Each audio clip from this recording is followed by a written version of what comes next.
घूंघट गिरा मायके में।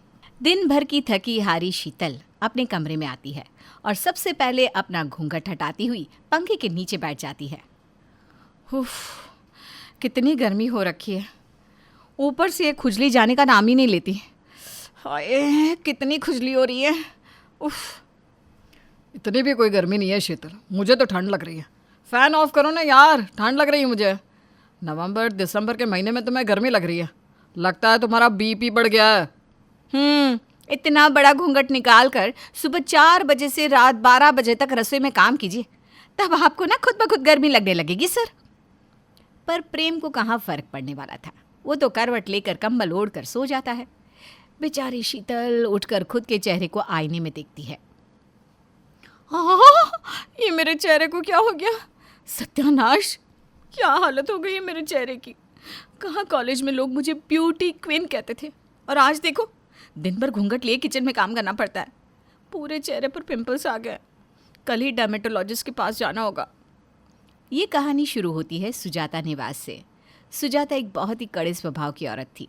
शीतल के अपने ससुराल में प्रवेश करते ही उसे घर के कायदे कानून बता दिए गए थे, जिसमें सबसे महत्वपूर्ण था घूंघट रखना। सर्दी गर्मी हो या फिर बरसात, कभी ना छूटे घूंघट का साथ। किसी तरह आधी अधूरी साड़ी पहनकर अपने चेहरे को ढके शीतल कमरे से बाहर आती है। क्या आफत है, हे भगवान, कहीं मुझे सांस लेने की बीमारी ना हो जाए। सांस भी नहीं ले पा रही, सामने कुछ दिख भी नहीं रहा। लगता है मानो मोतियाबिंद और अस्थमा साथ साथ हो गया हो। जैसे ही शीतल आगे बढ़ती है, उसका पैर सोफे से टकराता है। मेरा घुटना। अपने घुटने को देखने के लिए शीतल जैसे ही घूंघट उठाती है कि अरे यार, क्या कर रही है तू बहू? चेहरा ढक, चेहरा ढक। पर माँ जी, मेरे घुटने में चोट आई है। वो तो अपने कमरे में जाकर भी तो देख सकती है। जरा भी शर्म नहीं है इस लड़की को। अपने ससुर के सामने अपना घूंघट हटाकर बैठ गई। लगता है बाबूजी को खांसी आ रही है। वहीं टेबल पर पड़े पानी के गिलास को उठाकर शीतल अपने ससुर को पकड़ाने लगती है। अरे वो तुझे तेरा चेहरा ढकने को कह रहे हैं बहू। अब मुंह खोलकर बुलवाएगी क्या अपने ससुर से? इसके पहले कि शीतल अपना चेहरा घूंघट से ढकती, सत्यम उठकर अपने कमरे में चला जाता है। कर दिया ना अपने ससुर को शर्मसार। आखिरी बार बता रही हूँ तुझे बहू, चाहे भूकंप ही क्यों ना जाए, तेरे चेहरे का घूंघट नहीं हटना चाहिए। अपनी सास की बात सुनकर शीतल अपनी माँ को कॉल लगाती है।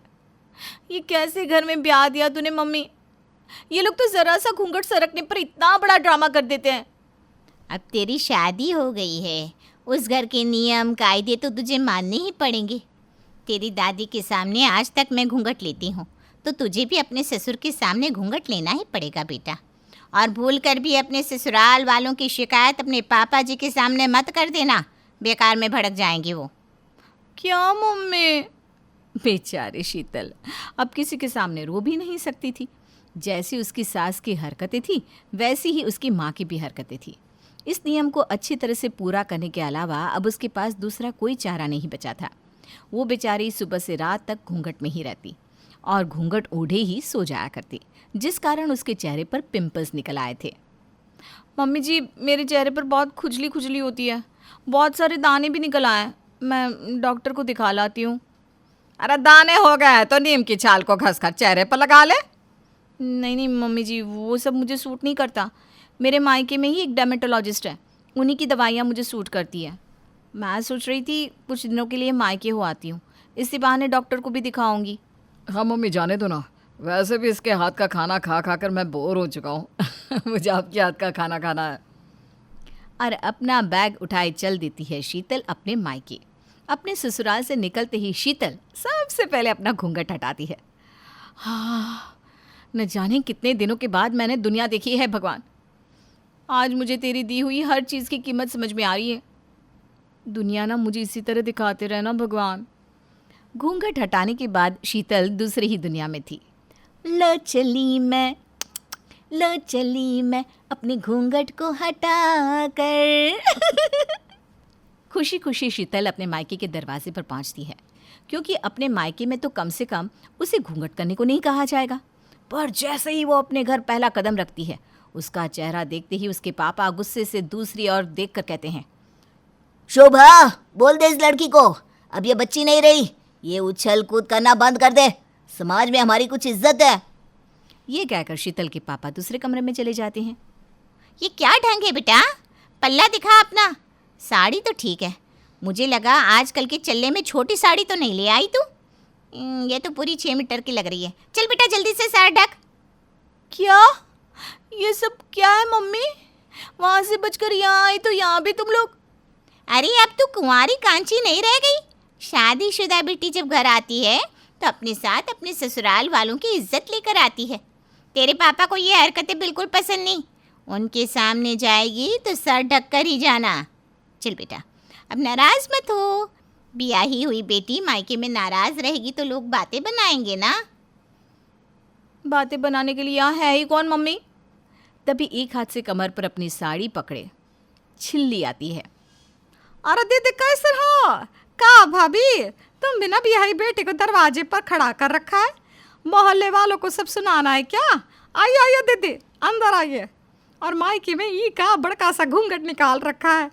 अपने घर आकर तो बेटी आराम से सांस ले सकती है, वरना ससुराल गई बेटी की हालत ना उस गेहूं की तरह हो जाती है जो चक्की में जा गिरी है। अब उसके नसीब में बस पीसना ही बचा है। देख लिया मम्मी, छिल्ली भी इस छोटी सी बात को समझती है, पर पापा और तुम नहीं समझ रहे हो। इससे तो यही समझ में आता है कि स्कूल जाने न जाने से किसी की समझदारी की परख नहीं की जा सकती। वैसे गौरव नहीं दिख रहा, क्या वो भी अपनी बहन को बिना घूंघट के बर्दाश्त नहीं कर सकेगा? तभी वहाँ गौरव आता है। तुम्हें ऐसा लगता है क्या दीदी? मैं तो तुम्हारी शादी के भी खिलाफ था। मैं तो चाहता था कि तुम पढ़ो, पर अब पापा को कौन समझाए। और तुम भी पापा की लाडली थी, पापा की बात मानी भी तुम्ही ने। अब्बू तो मैंने तो बड़ा समझाया था तुम्हें। तभी अंदर से आवाज़ लगाते हुए संतोष कहता है, अपनी बहन को सर पर चढ़ाने की कोई ज़रूरत नहीं है। तुम्हारी ही दी हुई छूट उस पर भारी पड़ेगी। जब ससुराल जाएगी ना तो 4 ताने और सुनने पड़ेंगे। अरे आज तक खुद तो खाना ले नहीं पाता और अपनी बहन का प्रोटेक्टर बन रहा है। पहले खुद के पैरों पर खड़ा हो जा, फिर इस घर के मामलों में बोलना।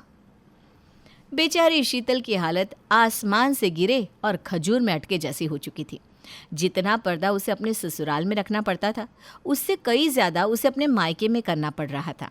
नींद से जाकर बिना घूंघट के शीतल जैसे ही अपने कमरे से बाहर निकलती है, सामने अपने पिता को बैठा देखकर घबराकर फौरन घूंघट कर लेती है। घूंघट ओढ़कर शीतल बाथरूम में जाती है, जहां घूंघट के कारण उसे फर्श पर गिरा हुआ साबुन दिखाई नहीं देता और उसका पैर उस साबुन पर पड़ जाता है। शीतल फिसलकर धड़ाम से गिर जाती है। कहाँ घूंघट और कहाँ शीतल, सब इधर उधर बिखर जाता है। मेरी कमर! शीतल की आवाज़ सुनकर भागते हुए सभी बाथरूम में पहुंचते हैं। शीतल ज़मीन पर गिरी हुई थी, पर उसके चेहरे पर घूंघट नहीं था, इसलिए उसके पिता उसे देखते भी नहीं और बाथरूम से बाहर आ जाते हैं। तुम्हारे चेहरे की ये क्या हालत हो गई है दीदी? इतने सारे दाने, और तुम गिर कैसे गई? ये घूंघट, ये मेरी जान की दुश्मन बन गई है। बहुत हुआ दीदी, अब मैं ये बर्दाश्त नहीं करूँगा। तुम्हें इस घूंघट से छुटकारा मैं दिलवा कर ही रहूँगा। ये तुम्हारे भाई का वचन है। अब इतने स्ट्रिक्ट परिवार में गौरव ऐसा क्या करने वाला था जिससे उसकी बहन का घूंघट हट सके?